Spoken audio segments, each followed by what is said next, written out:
She can't be my sister-in-law. Victoria Ashford's voice sliced through the ballroom like broken crystal. She stood there in her red sequin dress, pointing at the woman in the simple green blazer, with pure disgust dripping from every word. Marcus, tell me this is some kind of joke. The chandeliers overhead cast dancing shadows across the marble floor. Conversations died mid-sentence. Wine glasses paused halfway to lips. Dozens of heads turned as one, drawn to the spectacle unfolding near the grand entrance. The Hamilton Family Charity Gala had just found its evening entertainment, and phones were already rising from designer clutches.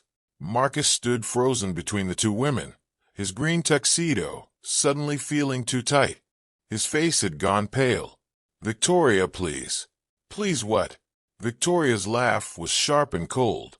She gestured dramatically at the woman beside Marcus, making sure everyone could see. This woman showed up here in that outfit, claiming to be family. Look at her. Just look. The woman in the green blazer didn't flinch. Her name was Claire, though Victoria hadn't bothered to ask. She stood with quiet dignity, hands clasped in front of her, meeting Victoria's fury with calm, dark eyes. Her blazer was simple but well-tailored. No diamonds, no designer labels, nothing that screamed wealth in this room, full of people who needed everyone to know their net worth. People like her don't belong at events like this, Victoria continued, her voice rising. Several guests had formed a loose circle now, drawn by the drama. Marcus, your brother is marrying into one of the most prestigious families in the state. Do you really think showing up with someone from God knows where is appropriate? Jonathan Hart, a real estate mogul in his 60s, shifted uncomfortably nearby. Victoria, maybe we should. Stay out of this, Jonathan. Victoria cut him off, without even looking his way. She turned back to Claire, taking a step closer. Where did he even find you? What do you do for a living? Let me guess, retail? Food service? Claire's voice came out steady and clear. I'm a nurse. A nurse. Victoria said it like the word tasted bitter. Well, isn't that charitable? But this is the Hamilton Charity Gala, darling. We raise money for people like you. We don't exactly expect you to sit at our tables. Behind them, someone gasped. Marcus finally found his voice. That's enough, Victoria. You don't know what you're saying. I know exactly what I'm saying. Victoria's eyes were wild now, feeding off the attention. She raised her voice deliberately, making sure the crowd could hear every word. Your family built their fortune over 3 generations.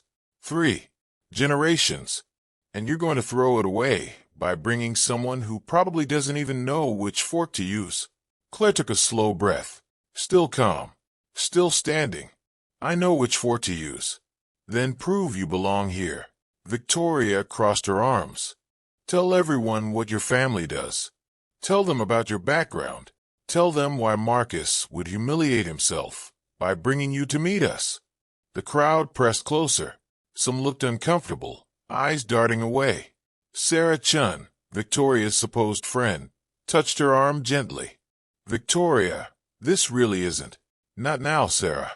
Victoria shook her off. She was fully committed now, performing for the audience. Come on, Claire.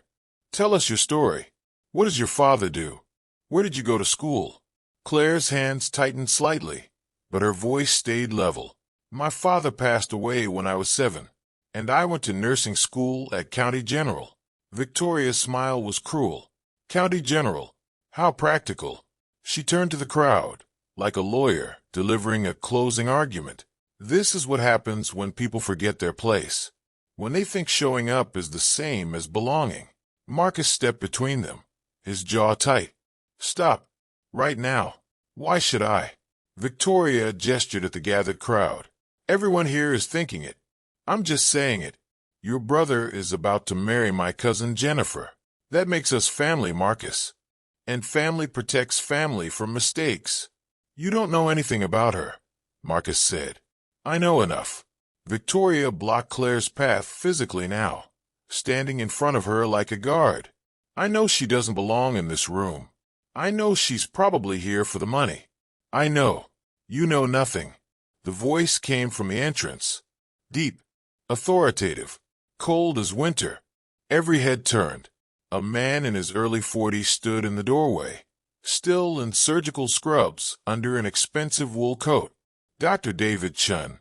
The David Chun, chief of cardiothoracic surgery at Metropolitan Hospital. The man who'd saved Governor Mitchell's life 6 months ago.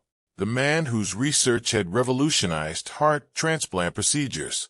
He walked into the ballroom with the kind of presence that doesn't need introduction. Behind him, 2 people followed, Jennifer Hamilton, Marcus's brother's fiancée, and an older couple in formal wear. But before we continue with what happened next, if you believe in stories that restore your faith in humanity, hit that subscribe button for PureKind Tales. We share real stories of justice, kindness, and karma every single day. Now back to the story. Victoria's confidence flickered. "Who are you?" David didn't answer her. He walked straight to Claire and wrapped her in a hug. "I'm sorry I'm late. Emergency surgery ran long." He turned to face Victoria then, and the temperature in the room seemed to drop 10 degrees. "I'm Dr. David Chun, chief of cardiothoracic surgery at Metropolitan. That woman you just humiliated." He gestured to Claire. "That's my sister." Victoria's face went white. Sarah stepped back like she'd been burned.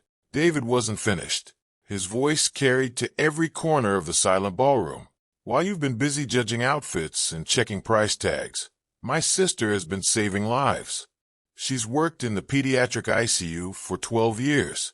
She's held dying children's hands when their parents couldn't be there. She's worked double shifts so other nurses could see their families." He took a step toward Victoria.